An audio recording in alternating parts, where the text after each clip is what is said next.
Donald Trump wanted American cities to be training grounds, and ICE listened. In Chicago, in the middle of the night, federal agents stormed an apartment building. Black Hawk helicopters, flashbangs, military-style trucks, all used in the raid.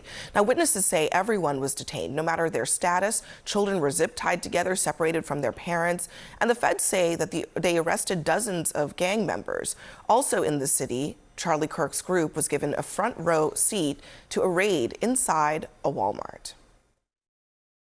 Amazing. Secretary Noem was here. They rolled up a couple of guys, and it's rowdy. There's a lot of people around. Everyone's filming. The Secretary of Homeland Security is right now doing raids at Walmart.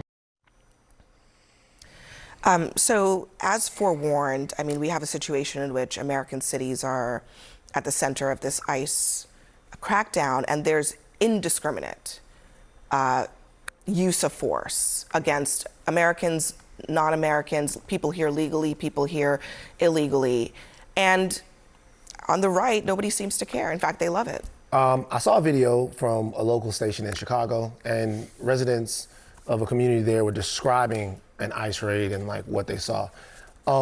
Two things struck me. One, they were talking about things that happened to them. They were talking about how they were treated in this ICE raid. These are the people that, I guess, by virtue of being born here in America, are entitled to being treated like human beings. The second thing is that they were all black. And I'm gonna say something, we saw this coming. Mm-hmm. We knew the neighborhoods where these ICE raids would take place. We knew that a lot of these things wouldn't happen in Beverly Hills or in Coconut Grove or any of those places like that. We knew that there would be collateral damage, that there would be trauma that would be inflicted on our communities. We knew that people would be detained, scared. We knew that children would have to see things that they shouldn't have to see. And all of this for political theater so that we look tough on immigration for everyone. It's a horror show. And I do think if it hasn't already happened, that it'll be something that even the most conservative of Americans will get tired of seeing human beings treated this way. At least that's my hope. The one neighbor said the kids were crying. They looked very distraught. I was out there crying when I seen the little girl come around the corner because they were bringing kids down too, had them zip tied to each other. Saying that there were trucks, military-style vans used to separate adults from kids. What's going on? I haven't seen any of this, so I certainly am not aware of particular neighborhoods that are targeted. Obviously, I support them finding and arresting people who are here illegally. And in the community they're in, again, I can't justify, I haven't seen which communities that they're targeting. Well, one detail that's been left out is that they were targeting Tren de Aragua. And so Tren de Aragua is a violent transnational gang. They send illegal immigrants here to the United States. They traffic drugs, they traffic people, they commit violence. They inflict misery everywhere they go. And 37 people were arrested. That was the purpose of the raid. The targeting of Tren de Aragua, some of the most violent people in our hemisphere, and when they come here, nothing good happens. That was okay. So if it was targeting, I don't think anybody has a problem with targeting. Right. When you clear out an apartment building and you zip tie children and you arrest and detain everyone, Scott, hold on, Scott. You and me, we're talking here, okay? If they arrest children, they arrest everyone, citizens and non-citizens, for hours, detain them, deprive them of their liberty, for no matter how long. You are fine with that. They didn't arrest children, but... I didn't say they arrested them. They put them in zip ties. But if that makes a difference to you, go ahead. Here's what makes a difference to me. If the federal government knows that there is a nest of Tren de Aragua in a city like Chicago, they have a responsibility. They have an obligation to go get them. It is unfortunate, to answer your question, that there are children put in harm's way by these violent gangs. But that is going to be the reality. Is it unfortunate or is it a violation of their rights, is the question? Because, I mean, in this country, we have rights against searches and illegal searches and seizure. You're suggesting these children should be effectively human shields for Tren de Aragua, and I don't agree. What I'm asking, hold on, I want to make it clear. I don't like. I know that Tren de Aragua and gangs and whatever, it's a catch-all to treat people however you want, to go in there and shred the Constitution or whatever else it is that you want to do. What I'm asking you is this: do you think that children should have been zip-tied and pulled out of an apartment complex and traumatized like that? Yes or no? I don't think children should be put in harm's way by transnational gangs. Just answer the question. Yes or no? Do you think that children? I don't accept the premise of your question. I'm asking the you government's not whether or putting not, children in harm's way. Tren de Aragua. Real calm now. Real calm. Like They're the ones putting children in harm's way. Gentlemen and gentlemen, we have a responsibility for the way we treat people with the power that we have here in America. And we have a standard that we should treat human life with. And I'm asking you very clearly, concisely, should children be treated that way? Does Scott Jennings like that? I don't accept the premise of your question. All right, cool. I don't believe that the premise of your question is accurate. I would ask you back. Should children be allowed to live in an apartment building with Tren de Aragua? Should the entire community of Chicago have to live with Tren de Aragua because they hide behind these children? But here's the thing. That's my question. I think the answer to that is clear. No, they should not be put in harm's way. But the difference is in this situation is I don't want to be Tren de Aragua.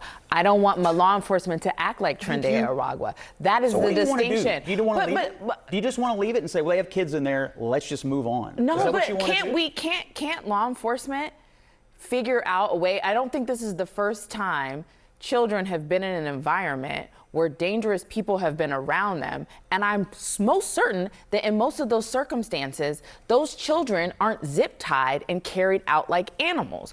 What I am wondering is, okay, let's put this fact pattern on any other placement. Let's put it on a school, right? What if there was a gang member in a school?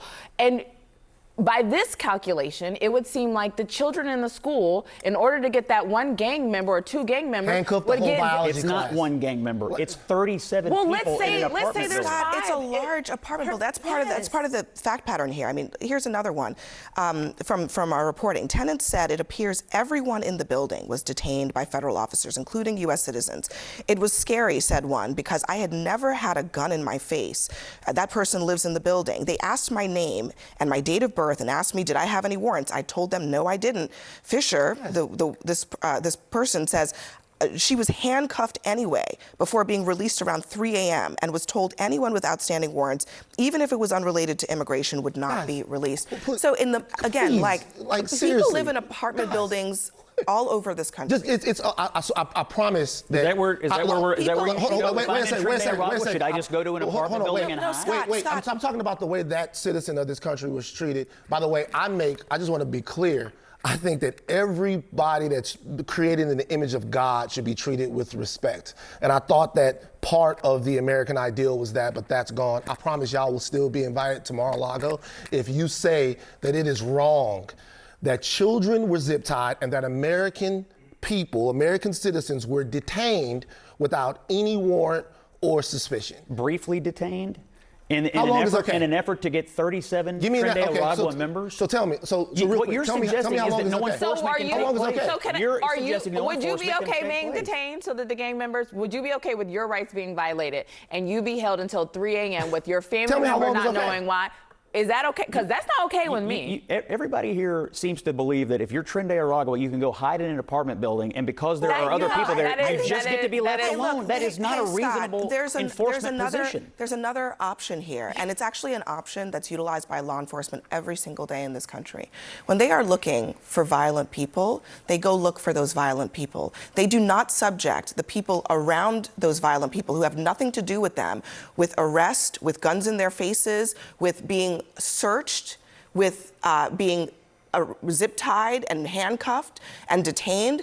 Every day in America, law enforcement does their jobs, and they don't do it like this. So why is suddenly this okay? Every day in America, you're not necessarily dealing with the most violent people in the hemisphere. Yes, we're not. That's who is living in these cities. Scott, there are violent people who are right here in this country, American citizens. They are in gangs. They were born here. Their parents were born here. Their grandparents were born here. Believe me, we know. Those people are dealt with by law enforcement every day. Again, it's a real basic question. If you lived in in an apartment building, and there happened to be somebody who was guilty of a terrible crime in that building, and law enforcement barged in, guns blazing, and put every single person in that apartment building under arrest, you would be fine with that, but including you and your not family. Not everybody is under You would be- arrest. you They would be arrested fine with that. 37 Scott, people. They arrested Scott, 37. You said everybody. This person It's not. was It's sleeping 37 This people. person was sleeping in their bed, and they were detained. They were put in handcuffs and detained until Neither 3 you in the nor morning. I was there. Would you be Neither fine you with nor I that? were there. No, I'm But just I know asking. this. Now 37 You and your family, violent Scott, people are now off the Scott, street. Scott, you and your family, you are in an apartment building. You and your family, you would be fine with your liberty being held up, your kids, your wife, your children being detained for any amount of time because somebody in that building was a criminal. You'd be fine with that? You are vastly oversimplifying what's happening here. There are I think scores sometimes of we have illegal to- immigrants I in think the building. sometimes we have to simplify things so that we actually many of them are understand violent. what we're talking about. Because I do think that this is a problem now for the rest of the country. People are going about their lives and they are not responsible for the crimes of other people. And yet in this world in which And they're still ICE is not. operating like this, they are being detained for other people's see crimes. something? Willingness to accept a whole lot of collateral violation of rights of anybody, whether you're American citizens or not, because there are many rights in this country that are in the Constitution that it doesn't matter if you're a citizen or not, you're still entitled to them.